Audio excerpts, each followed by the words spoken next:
Ladies and gentlemen, it's showtime. Attack.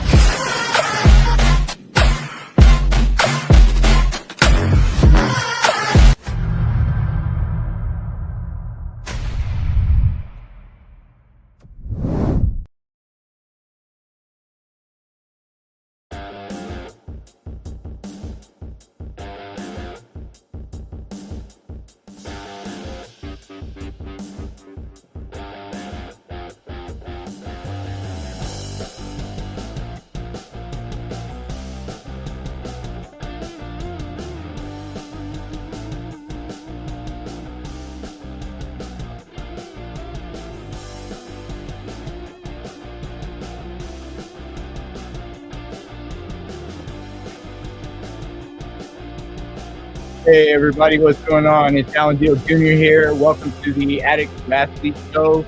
We're super excited for this opportunity, and we just want to thank everybody for joining us. Real quick, before I bring our special guest in, I just wanted to talk a little bit about the show, and where the Addict-to-Athlete came from. For those of you who don't know, I was an addict for over half my life, and it was crazy. The things that I've been through, the things that a lot of it self-inflicted, but I was able to find the solution. Okay. And God gave me health and fitness for that solution. It was something that could occupy my mind. No matter what, it's going to be about hope, overcoming obstacles, whether that's a mental disorder, a health disorder, such as liver and kidney failure, cancer, anything like that that I've been through, that God has helped me overcome. And he gave me health and fitness. In 2017, I was lost, broken, hopeless, just got done with a bout of cancer. I was 125 pounds, and I had liver and kidney failure, a hemorrhage in my brain because of that organ failure, and have overdosed several times. And I didn't know where to go. And I hitchhiked to a treatment center in the Hill Country, and that got me to where I am today. God gave me something in 2017. Like I said, to occupy my boredom, my time, and that was health and fitness. And one of the things that one of my inspirations in this health and fitness journey has been Ed Brown Jr. Ed Brown Jr. is a good friend of mine. He's been a friend of mine for a long time, and I almost feel like I had a cheat code going on.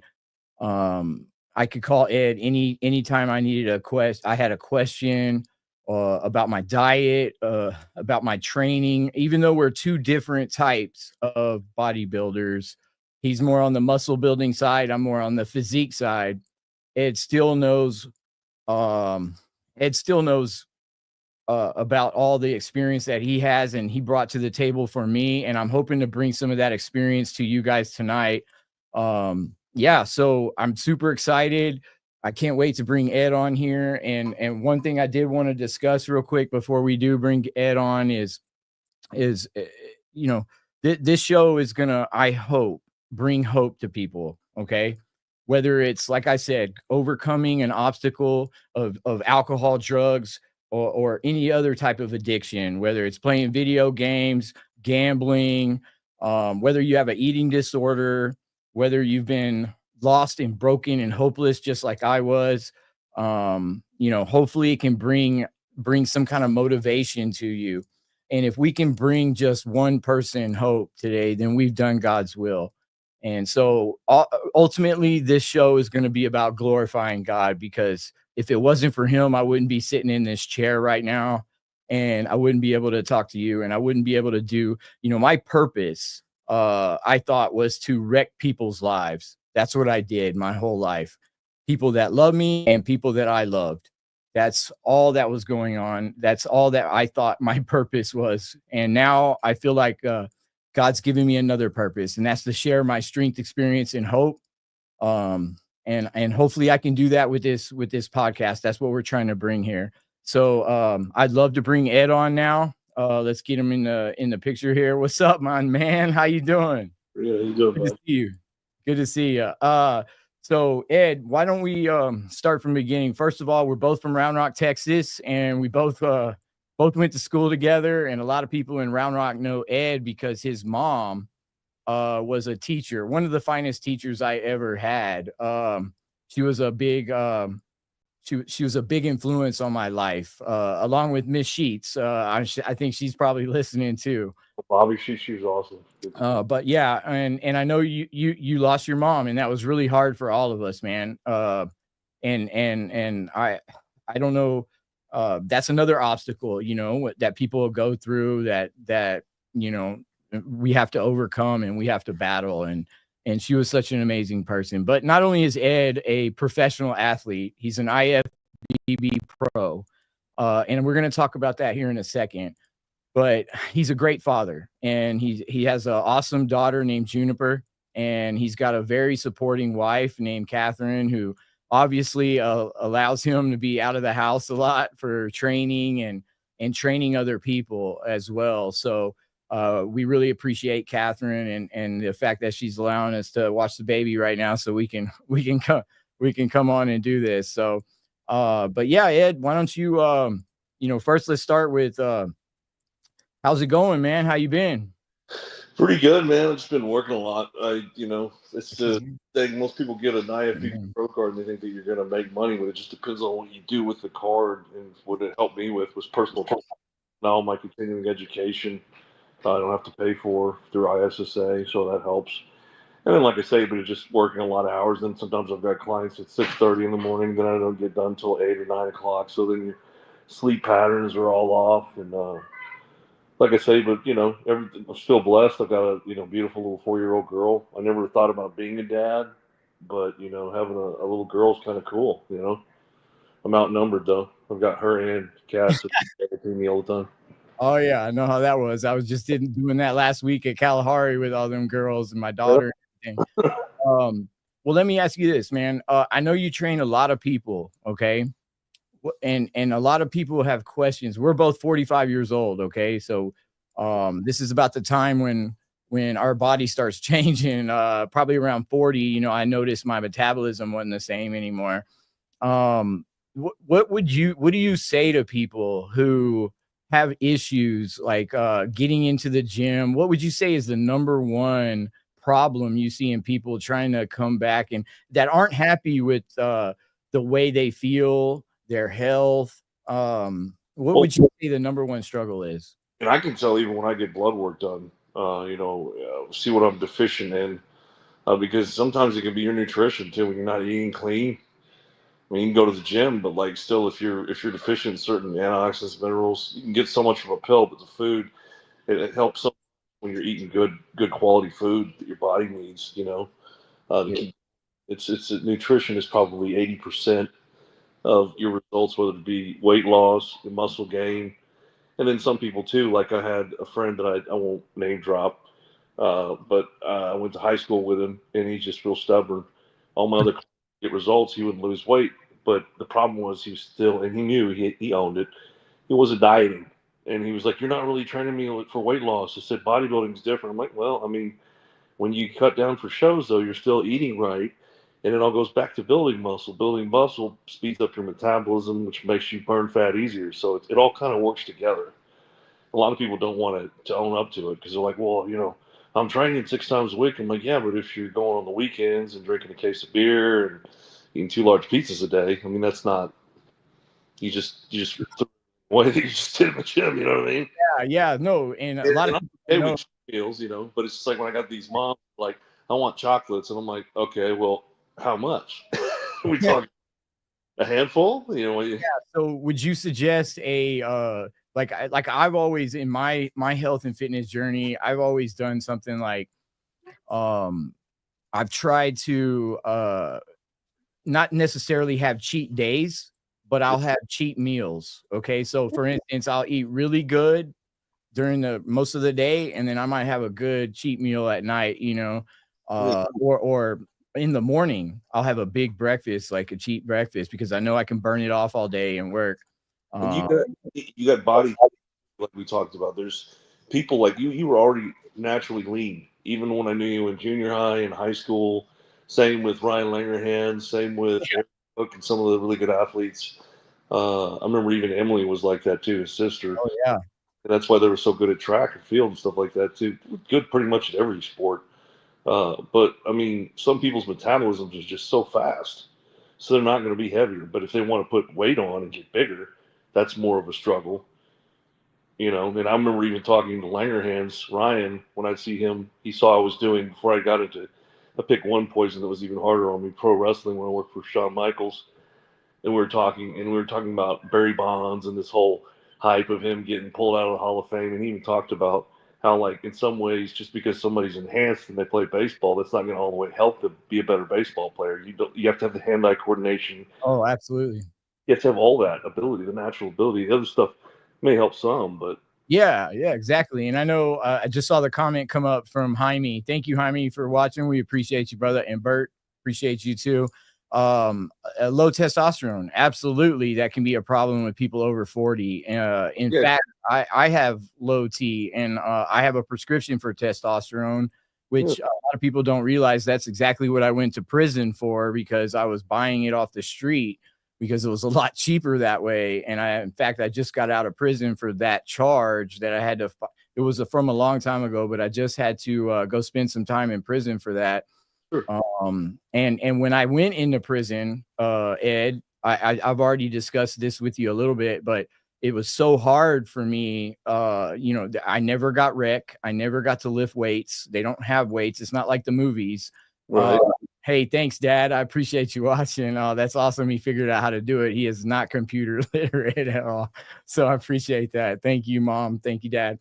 But when I got out, I hit the ground running. I got out December 23rd, the day before Christmas, and I called Ed immediately and was like, man, I got this belly fat now. I mean, I still could feel my abs, but I had more body fat on me than I've had. I went in there at the best shape of my life, a sponsored athlete, and I come out with like not looking the same. I lost so much muscle. I went from 175 to 155 like that. And I was doing burpees and push-ups. You just don't have the diet in there to build muscle, and they don't want that. What were they feeding you in jail? Cornbread and fried chicken? Starches, bro. Starches. Yeah. I mean, if you got money, and I did have a lot of people supporting me, my girlfriend, my ex-wife, I was able to buy tuna packs and brown rice, but there's only so much you can eat during the day in prison that's healthy, and it got, but most of it's ramen and that kind of thing. You have nothing really to eat other than pasta and starches, and it was just really difficult. But yeah, I'm still, I hit the ground running. I've already gained 15 pounds of muscle since I've been back, and I still got a little ways to go with the body fat index, but I'm getting there, and I don't have much, but it's more than I'm used to having, and I don't like it. But as far as, the tips you've given me on my diet, how much would you say? And I know a lot of people say this, but or bring this up, but how much would you say diet is in your training? How important? Everybody knows it's important, but how much percentage would you say is diet? Oh, it's about 80% of how you're going to look. And even when you go to these national level shows, like when I got my pro card, I had to do it twice by rules. So I went back in masters when I got it. And I mean, between that show, probably once I was up against heavier guys, there were super heavies and heavyweights mixed, but there were no dad bods. I mean, all these guys were over 40, truck driver, just jacked. I mean, looked like they've been training for years. And like I say, you could just tell. I mean, the nutrition was what was going on. And then a few of them that I had beaten, that was down to the top 3, were doing little bitty things that I overheard. I don't want to say out loud, but I was like, that's why I beat you.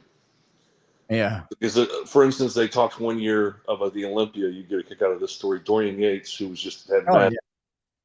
Yeah. And he talked about in the Olympia, they were worried about people having, kidney and organ issues from taking diuretics and abusing them. he says they're testing for diuretics. That plays to an advantage for me because 3 weeks out, I'm already ready. I'm already in contest shape. So I don't even use diuretics. Because like if you do the cardio and you discipline yourself, you can get in shape without all that. A lot of that's a myth. There's been a lot of people that think that all that stuff is like icing on the cake, but really you have to put in the work, you know? Yeah. And how much does your blood sugar come into effect in here? I've heard I've listened to podcasts before where they talk about like when you have a good pump going at the gym that your blood sugar drops, and that can cause you not to go into protein synthesis like you should. Is that true? Does you find that to be true? Oh yeah, and then the other thing that too, that the reason the guys can get so big now, and I mean I'm just speaking by facts, is they're not just using anabolic and androgenic steroids, they're using growth hormone and insulin. So basically, you're giving yourself diabetes if you start, because insulin, it pushes all that, the carbs into the muscle, helps you grow, and that's how they're getting so big now. I mean, it's if you know what you're doing. I mean, I would advise be careful. I don't choose to do that. I would much rather go for, just a healthier, fit, symmetrical look. But that's why even NPC, now is looking more out for athletes. They have all these different brackets of classic physique, men's physique. You have to be a certain height and a weight, and they're all within reason. It's not just, like in the open, you see guys that are my height and they're coming in at 240 pounds on stage, and I come in at around 225, and I might be more conditioned than a lot of them, but they're just so massive. And it's like, that's great, but I mean, are you going to be able to compete as a Masters? I mean, by the time a lot of get to the 30, 35 range, their health's going to be talking to them saying, oh, you probably need to hang it up. And I be the longevity guy, being able to keep at it for a while, make it a journey, where you can keep going with it. Because seeing some of these guys at Masters Worlds was impressive. I'd see guys in their 60s and 70s even. They were still in shape. They had some loose skin going on, but I mean, it was like, hey, man, they're still healthy and kicking it. Right, right. Hey, and if you don't mind here, Ed, would you mind if we played a video of you in the background, maybe of you doing your thing, and Yeah, go ahead. talk about it a little bit? I'll get that worked on real quick. Try to pull that up while you're answering questions and stuff. And man, I really appreciate you coming on. I love always picking your brain about things and stuff like that. So let me ask you this: when you start training, how long have you been doing this, and when did you become a pro? I started lifting when I was probably about 13 years old. I saw how they were teaching us at, where we went to, what was it, junior high at CD Folks, Coach Gonzalez. Coach Steve Gonzalez. Oh, yeah. And then I remember Selman, Jared, who was a great athlete. A lot of them, the other guys were so good at track and field. And I think in 8th grade, you were even there with me. I was good enough to make the track team, but he was just so gifted. I mean, you had Langerhans, and I remember running 300s or something with him and Eric, and I could run like a decent time, like a 47 every now and then. And then they knew how to pace it, man. They could just clock 50s over and over and over and over and run like 8 of them in a row. And then they're like, yeah, you got to learn how to not just blow your wad and sprint. You gotta learn how to pace it. And I'm like, oh, because I was still learning. I didn't know how to do track, and it just didn't seem like the speed part of it. Even though I was decent as a freshman in track and field, I thought I was more of a strength athlete, as you can see in that video. Well, with how strong I get, because in high school look at you go. Was at a high school, we had a thing called the overall strength intensity, and they add up your deadlift, your squat, and I think it was your bench press. And I had the highest total pound for pound ratio with the body weight, because they divide your body weight by how much total that you lift. And there was, on the squat and deadlift, I was neck and neck and close with some of the bigger guys and the bench press, but none of them could do all three. I was good at all three of them. So pound for pound, I was basically the strongest guy on the team. And a lot of it had to do with knowing how to periodize training. The coaches would have the layouts of what we were supposed to do, and I wouldn't listen to them. Because, high school football coaches, not to pick on them, they're not at the same level as, you're reading Flex magazine, you're learning from, some of these articles. You got like Fred Hadfield, some of the knowledge he had, who was, pretty much borderline genius. The guy could squat 1,000 pounds in a blast suit. So the sources that I would get and I'd start learning from were a lot higher up than what you get out of a high school football coach, which is going to be like, oh, we're going to do bench, squat, and power cleans. Like, they don't really even know how to train right. nor diet, as you know, because a lot of the coaches were, pretty heavy. Man, how many plates is that, Ed? I think I go up to something silly here, get like up to 10, which was probably not smart. Wow, that's Especially crazy. clean as I was getting, yeah. See, I never had. I've never been a heavy lifter. I'm more of the tone guy. More reps, less weight, kind of thing. Yeah. That's look at the back muscles on that. That's Yeah. That was crazy. before North Americans when I was going to come back, and then I had an injury to the tricep. So I took 2 years, and I had some torn fascia in my right pec I had to work around, and then Hmm. right tricep I had an injury that I had to work around, which was surprising because I looked the best I ever looked when I got the pro card again. Uh, and in 2016, they wanted me to be part of the Team USA, but I couldn't do it by the rules. So they wanted me to come back and earn the pro card, the right way. So just the rules. They've got certain rules and stuff that you got to play by. And so I just kind of, went in gracefully again and just did what they told me. And they're like, here's your pro card again. Right. And so I was delving into the NPC type competitions back in 2022 when I went through the Mr. Health and Fitness contest in Men's Health and Fitness magazine and was runner up in that. And you were a huge inspiration and you helped us a bunch and I really appreciate the support you gave me. But I even had some photo shoots for the NPC trying to get my NPC card and I never quite got there. But what's the grueling process you had to go through, to be a pro? Do you have to win a certain amount of competitions? Do you have to? You start off and you kind of figure out there's different ways you can do it. You have the USAs, the nationals, where they take each weight class, and then they started having masters divisions too in each weight class, and over 40, over 35. And the first time I did it, I forgot with my sponsors, and I tried to warn them because they didn't know. They were very naive. Years ago, I always knew the Team Universe was the drug tested nationals. So if you wanted to do the whole thing natural and try and get your pro card, most people didn't want to do that because it's so much more about size and bodybuilding when you get the pro card. But I think I was around 198 pounds. And the first year when I did the universe, after just a year of bodybuilding, it was unheard of. I got top 5 as a middleweight, and that was when I forced myself down to 176. But in both classes, I made the finals, so I was neck and neck in winning that part of the show. And I tried to warn sponsors though, because once I was a master's, I would be considered enhanced. You can't be on testosterone cypionate or anything, like even if it's prescribed through a doctor. It is so strict. I mean, it's like WADA played by the Olympics, to where you got to play by the rules. So Yeah. 2016, when they wanted me to try and do that part of the show, WADA had to test me, and they're like, Ed, we found this. And, they were cool about it, though. It was like a little hiccup.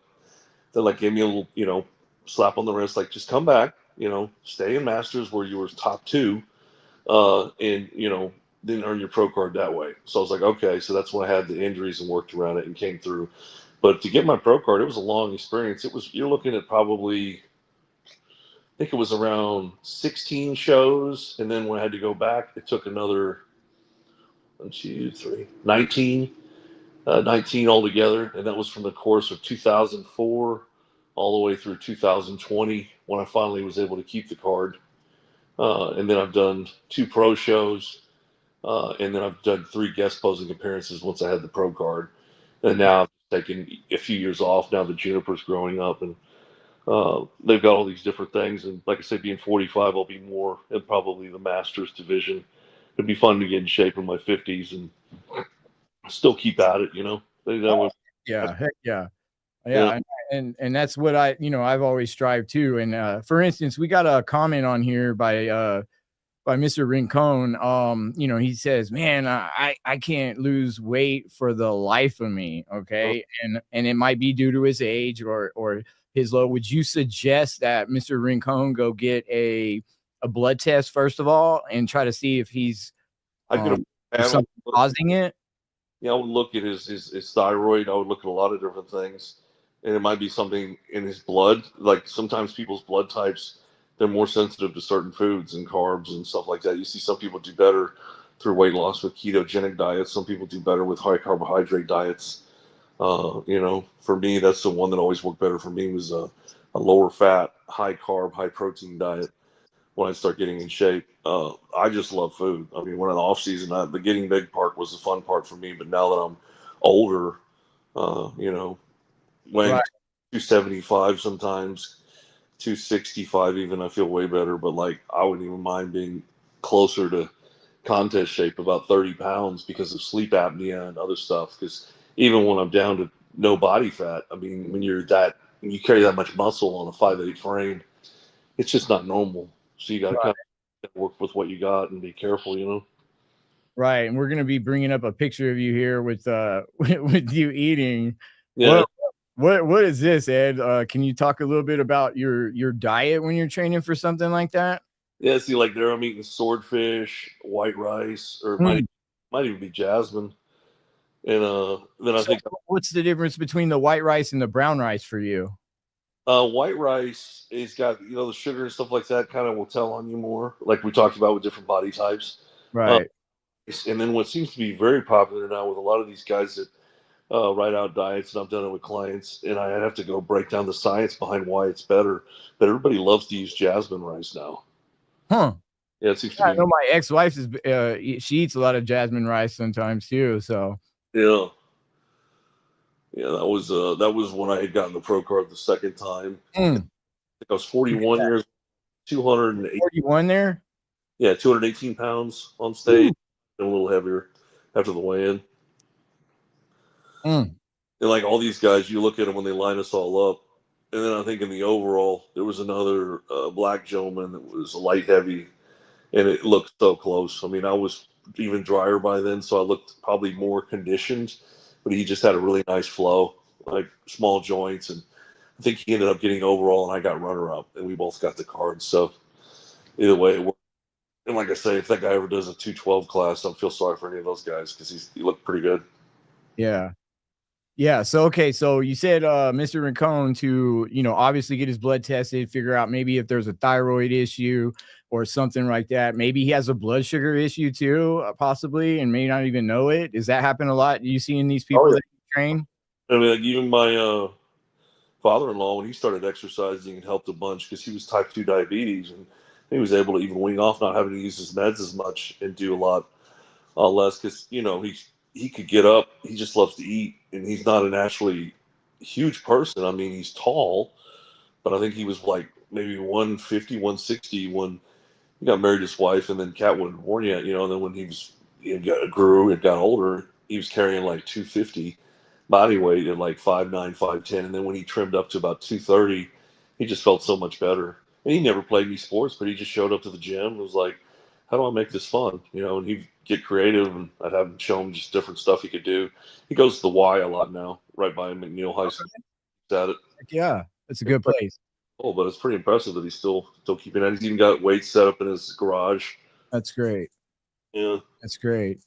So, as far as, the motivation that people have when they start getting older, a little older, above 40, and I know for me, it's, I'm a drug addict and an alcoholic. So I like this instant gratification type stuff, right? Like Oh. that's how I go with everything. And I'm expecting results right away. And this is what I want. And I'm mad when it doesn't happen, and what do you tell these people that come in, hire you as a trainer and just say, hey man, it's been 2 weeks and I haven't, I'm not seeing the results that I want to see yet. Where do you go from there with them? I mean, I've had clients that are, I've worked with. There's one I even helped lose. I don't want to name drop because that's Right. unprofessional. He probably lost altogether. He was only about 5'2", 5'3", and Indian, so he had very smaller frame genes, and he was probably 210, 220 pounds. He was chronically obese, and he went down all the way to 150, and then he wanted to do a show, and he trimmed. We got him ready for a physique show. He got down to 130 pounds. He looked terrific. He was probably, they said even like, I think the way he did it hydrostatic, but I think his body fat had to be closer to 6, and his skin even loosened up too. Luckily, with his age, he was 36. Then he switched over to bodybuilding and did the bantamweight and did a few more shows, but we went our separate ways because I could just tell I was worried. and I'll go through that a lot with clients. They want to push it further, and when I don't see the point in certain things, like on somebody prepping for a show, whether it be diuretics or having to eat stuff, Look I'm at like, that. you don't need to do that. It's not worth it. Like Yeah. they're and that's So look how lean I am. how much do you do? How much? I mean, how much like prep work goes into a show like this? Like how many days before? What are your? I know. I remember one time you told me, "Hey man, if you get in you take a Epsom salt bath or something like that, like it'll make your skin tighter." Like, there's so many things that you can do that go into a show like this, you know? Yeah, Prep. and it cleans up the skin, and then plus two, that was when I actually did the Mr. Clean and shaved the whole head bald, which gave it a really unique look. It was a real shiny on stage, and uh, then too, like I say, the way I can hold that much size, I learned from Lee Priest when I trained with him in Austin was because I used to get out and run bleachers, and when I was a natural competitor because I could get so lean and dry like that. But he said you're going to burn up muscle, so I started using the stair climber, and I would put it on like a level 13 on aerobic or 14 where it's intervals, and then sometimes I'd have to lean over because I'm not exactly, I'm not like a reasonable size, like a physique guy would be 190 pounds. I'm getting on that thing at like 220 Right.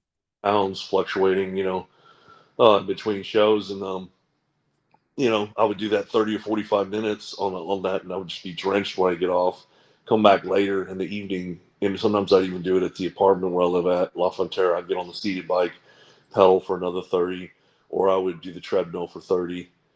And then Kat would always help. Sometimes she would cook extra tilapia or other stuff, and she liked it. But Oh, yeah. yeah, when I eat healthy, she loved it.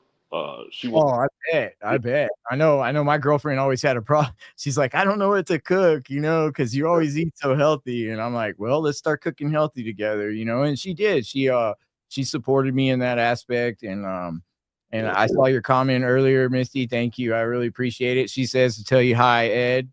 cool. But yeah, it's this is look at you right there, dude. What gym are you at right there? Where is that? At Destination Dallas, they were always super. Oh, that's when okay. Yeah, I would go up there and do photo shoots for them, and then videos, and then they helped a lot. They ended up, it was a blessing because, like, I mean, I'm not a huge name like Keon and Fitzwater, who's top four in the Olympia. These younger guys, really the ones that they're trying to push, but they saw the amount of effort I did for doing videos for Josh and being goofy. But like, I remember going up at Masters Nationals when they thought that was when I was going to get the card, and I was top two and just a spot away. And then I remember they asked how much, everything costs. And I think it was something like I just talked about the plane travels and I remember Michael Johansson. It was really nice of him. He gave me a check for like I think it was $1,700, $1,800. Because use this some of this to get to Jersey so you can go get that card, man. Mm. So like they were definitely a blessing in disguise, not just by getting the clothing from them, but doing the videos for them too. They're global, so people saw me as a trainer on these videos too. And then they're like, "Wait a minute, you train people and you bodybuild?" I'm like, "I have to make a living. I'm not Phil Heath. I'm not Mr. Olympia, man. That's where the big bucks come in." Yeah, for real, for real. So Yeah, like you obviously had sponsorships and stuff like that, right? Like yeah. There was some other ones that helped too. Symbolic was a smaller one, and then they went under. Um, and stuff like that. And then I had a different. We actually worked together, me and a few other guys, and then that kind of fell through where we developed a pre-workout and some arms and stuff like that. Uh, right. and some test boosters. I think we came up with even a fat burner, which worked really well too. But I'm pretty much there's so much different product out that I don't care if it has my name on it. I can still push it and sell it. Okay. That's cool. Yeah, I was doing the whole first form thing and Yeah. fixing to do that again. And I'm pretty excited about that. Being a spokesman for them is and their products is something that I was able to do because of that health and fitness competition. And one of the huge reasons I was able to do that, Ed, was because you told me to go to the doctor and get tested, and I did, and I couldn't believe the results that I got from Dr. Drury Yeah. at the clinic. He told me I was low on omega 3s, Uh-huh. which and I had a very, very high red blood cell count. Sure. I had never donated blood before, and he told me that was highly, highly important and that I'd feel a million times better when I did. He also told me that I was low on K2 vitamin. And I'm not talking about the K2 that people smoke. I'm talking about the vitamin that your body produces. He said I was really low on it, and he prescribed me some, had me some sent to me, and I had low testosterone, which I could not believe because, you know, it's just, I think I was 40, 42 when I saw Drury.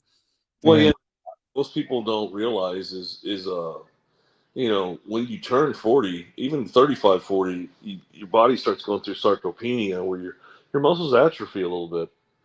And that's why it's just such an arguable debate with the all natural thing, because when you're older, the only reason that if any athletes are enhanced is just to stay relevant. It's different. They're not, and that's the bad thing about the anabolic steroids. They get a bad rap because a lot of the reason that the athletes are using them is because it's a business and they need it for recovery. They're trying to recover. Doesn't make them bad people, you know. Like Roger, oh, you shouldn't be in the Hall of Fame. Like, I don't know about all that, you know. Yeah, I mean, like you said, it's you still have to have the skill to get there. You know what I mean? And like I said, the universe, when they wanted to give me that part of the show, and I was not what they wanted for that because of, you know, the results of me having a higher testosterone level. But then when they went back and looked, well, wait a minute, even when he wasn't enhanced, we polygraphed him and he passed, and he was already in the finals as a middleweight and a light heavyweight. Same Armstrong, when he used to do the Tour de France clean, he would still be in the finals.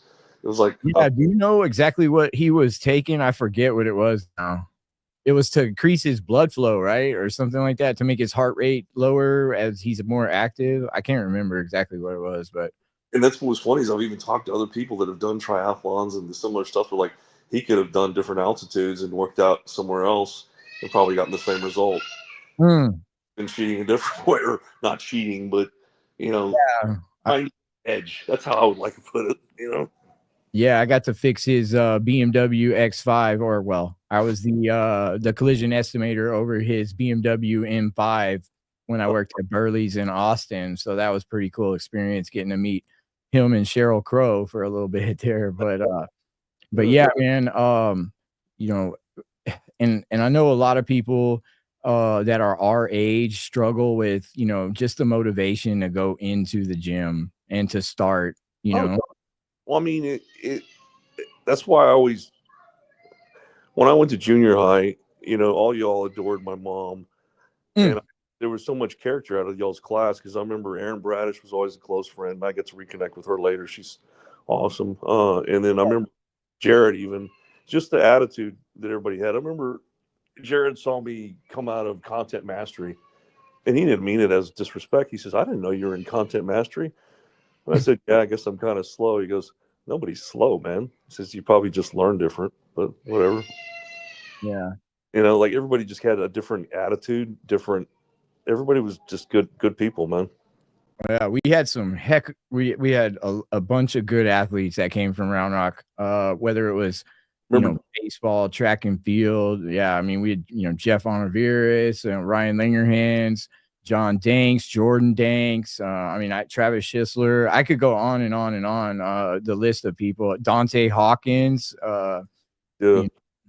It was a lot of good athletes that came out of Round Rock and still do to this day. I know that my you know, that's where my daughter is going to go to school too, you know, at this point. Well, it might be like right across this, you know, Cedar Ridge or something, but yeah, you know, I really enjoy having you on, Ed. This has been awesome, man, and I can't thank you enough for, you know, spending time with us today and putting in some tips. Do you have anything you want to share that you would like to tell the over 40 person that's wanting to get into the gym and can't really figure out where to start? Maybe just pick a goal. I mean, there was a guy that, Horace is his name, keeps in contact with me for tips on exercise, and he worked for, I think it's a UPS, and, you know, he's 48 years old, but he wants to try a Masters show. And he says, maybe that's what it takes. Maybe I just need to pick a physique show or a classic physique show just to motivate me to get in shape, or even do like a weight loss challenge or something. I mean, like even another talented guy I went to high school with, David Hurst, he played football at Kansas. And when we went to the high school reunion, he goes, Eddie, I got to get you to ride me on a diet. I'm like, what do you need my help for? I saw you won some weight loss challenge. He went to some gym just to lose weight, because that dude could eat. I mean, we go to CC's Pizza, and he would kill it, man. I don't know how many plates of pizza. But same thing, like just gifted athlete, played football at Kansas, full ride, Right. Some people are like that. And like there's some people too. Like you saw me, I was decent, but like it probably took me later to peak more. Michael Jordan got cut in high school, and then he got better later in basketball. Different. Right. And I think like I said, how big of an inspiration that you were for me in beating my addiction to drugs and alcohol just through health and fitness. And I don't even know if you know how inspirational you were to me when even though you don't have experience in overcoming something like that, it really inspired me. And I believe it was definitely a gift from God that he gave me health and fitness to overcome my addiction. And that's what a lot of people don't realize, that why I'm so into it. It keeps my mind occupied. It's like, my escape. Some people go read a book. Some people meditate. Me at the gym is like me time, right? It's what gets my head focused. It makes me recenter.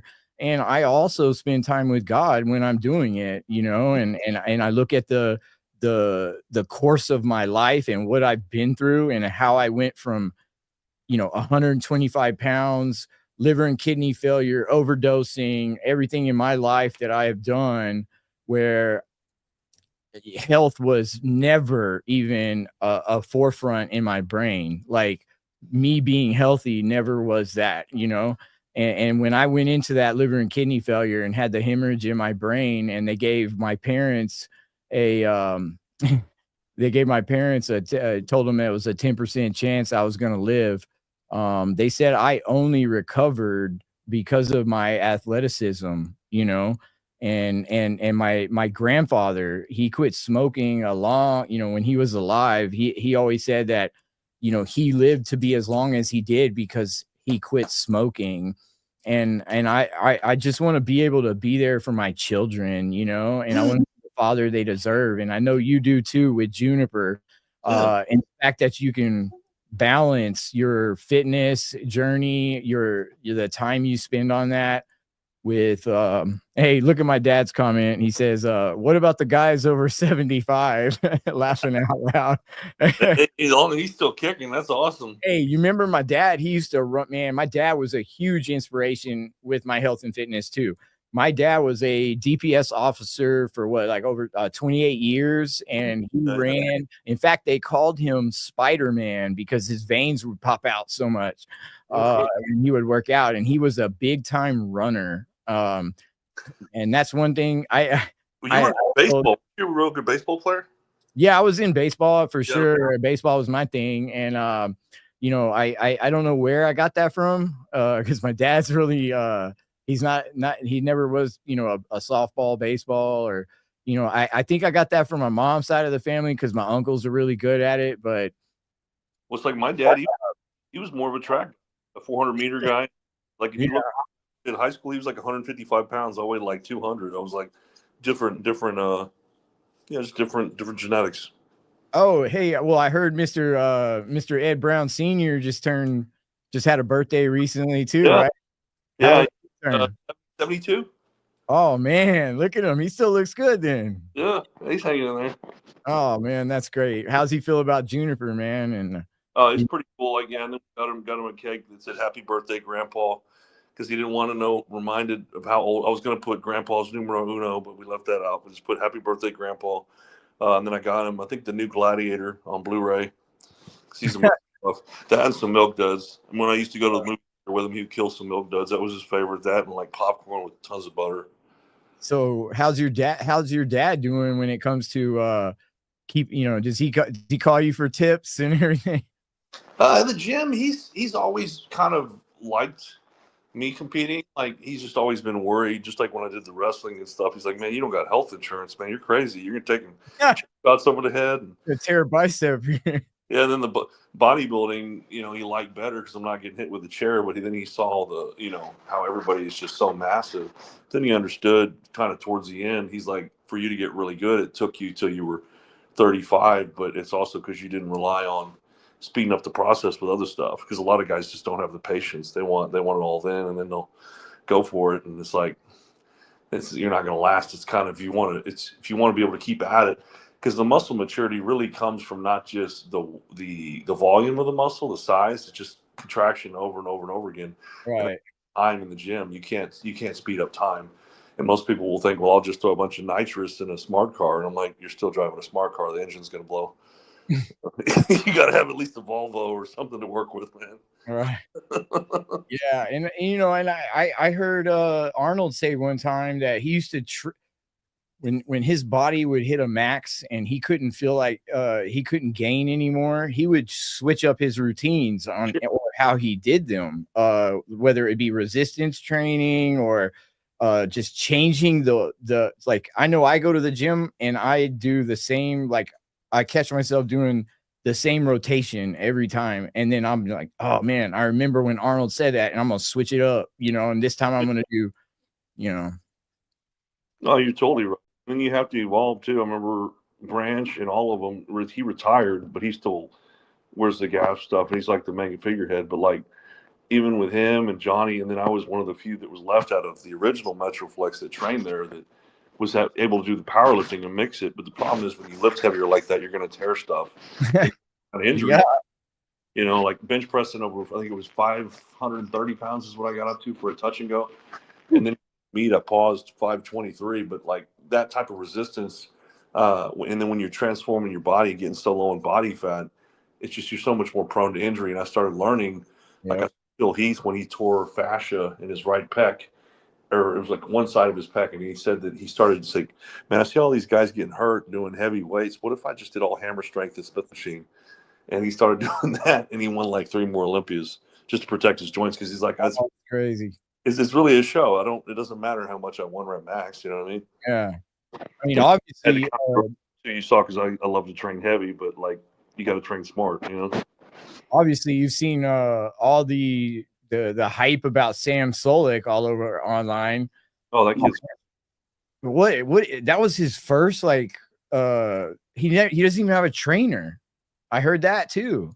Well, I think he gets in there with Samson and all of them, and then even Lee influences him a lot. My old training partner, he probably just gets a lot of input from him, because like, even Shea at Metro, they would spend $3,500, $4,000 on trainers like George Farah, other ones, trying out their diet protocol, stuff like that when they get ready for shows. They're like, Ed, why don't you buy a trainer? I'm like, I'd rather save money. Everything else is so expensive. They're like, well, how did you learn how to get in shape on your own? I'm like, well, I used to train with Lee Priest. I just replicate work for him and do the same stuff. And then of course, you have to learn your body. But I mean, these people, the old days, those guys really didn't have as much help. Right. A lot of it on their own. Well, and one thing I also wanted to talk about before we get you off the phone, I know you got your daughter there, and Catherine's been it's been a blessing that she allowed you to come on, man. But that's fun. I wanted to talk about the posters, man. Like, look, when I come down to Austin and I train at Metroflex, your posters on the wall, dude, and it's like it says train with Big Ed at Big Tex, and stuff like that. And me and you took that photo together, which I'll post later at some time, with me and you together right there in front of your poster. And I just looked at it and said, man, dude, this guy's he's made it, man. This is what it's about, like setting a goal and achieving it. And that's what also I want to, bring on this podcast is like, the motivation and how to do goal setting and how to accomplish it, and let people know that it's never too late to start. Never. No. Right? No. I've seen people like that client I told you about, even though we had a falling out. I mean, he went from chronically obese to getting down to single body fat measurements. Then now he's on all these different talk shows and doing different stuff, getting his name out more. It helps his confidence and everything. I think it's great. Yeah. Like, I want people excel. I want everybody to do good. Well, man, like I said, you were a huge inspiration for me and in my fitness journey, and I really appreciate you, bud. You've been a really close friend of mine, and I would do anything for you. And I want you to tell Catherine, okay, that I'm fixing to all right, Catherine. I definitely will hold you to it. Okay. And but I want to gift you something for coming on the show today. And I know how much you like to eat at Tokyo Steakhouse. So I'm gonna be sending you and Catherine a gift card so that y'all can go enjoy yourselves one night. And whether you want to take Juniper or not, that's up to you guys. But I want y'all to go have fun and relax and just to really appreciate the input that you've gave us today.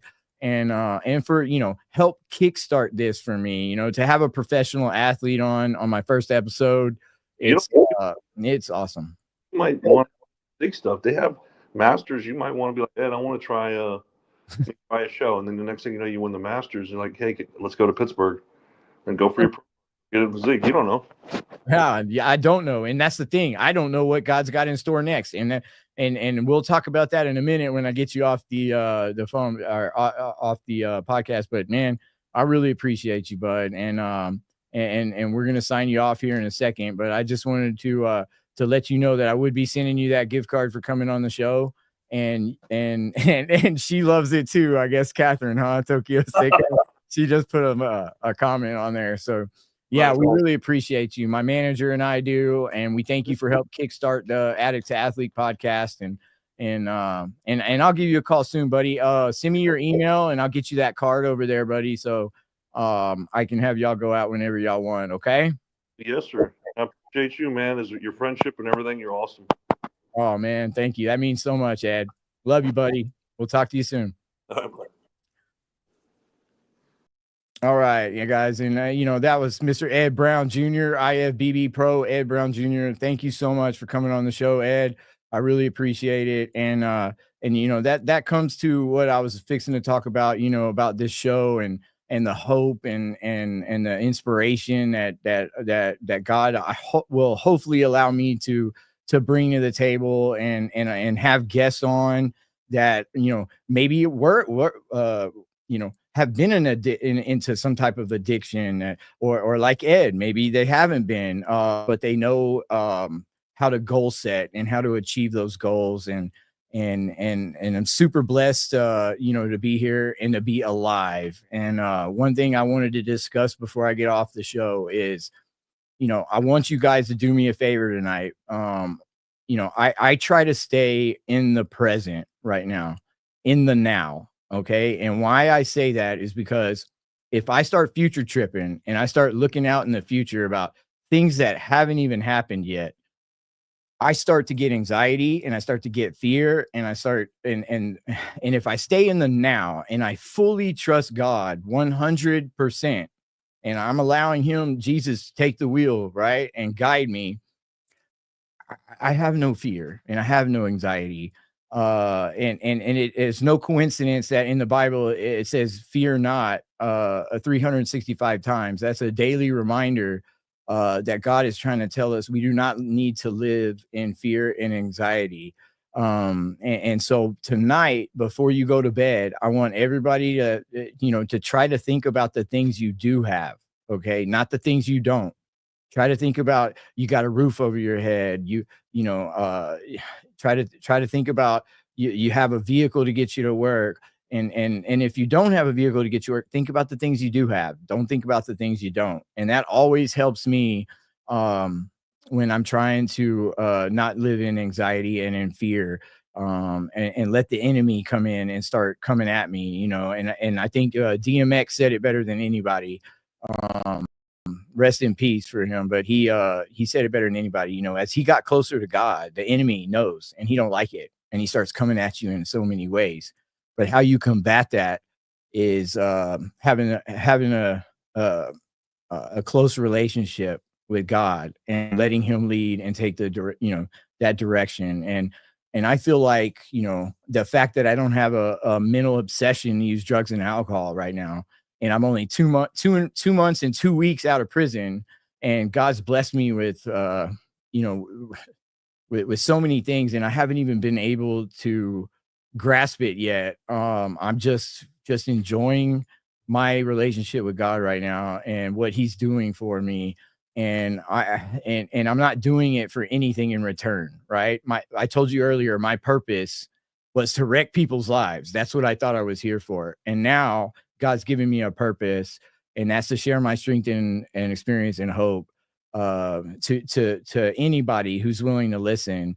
And I want to share his love and his glory and glorify him, because without him, I'd be dead right now.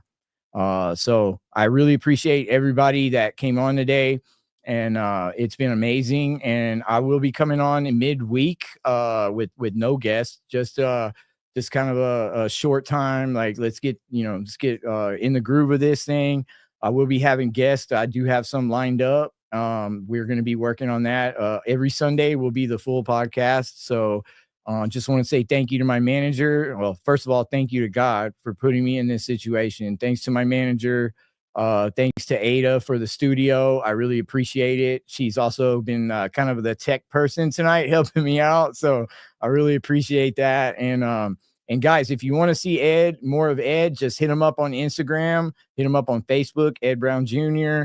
You can also find the podcast on YouTube and rewatch it, or send it to anybody that you think might need to hear about it. If you got any questions, you can hit me up on social media. It might take me a bit. I do get a lot of messages. It might take me a bit to get back to you, but I'll be more than happy to get with Ed, or you can get with Ed yourself. I'm sure he'd be willing to, to discuss whatever with you. So I'm going to be signing off, guys. God bless you. I love you, and God loves you. And don't forget that. And don't forget what I said. All right. Tonight, I want you to think of your blessings, and I want you to thank God for them. And then tomorrow, I want you to do something you normally don't do. And maybe you do, but do something altruistically and help somebody out. And let's try to make this world a better place. Signing off from you in Kerrville, Texas. It's Addict-to-Athlete.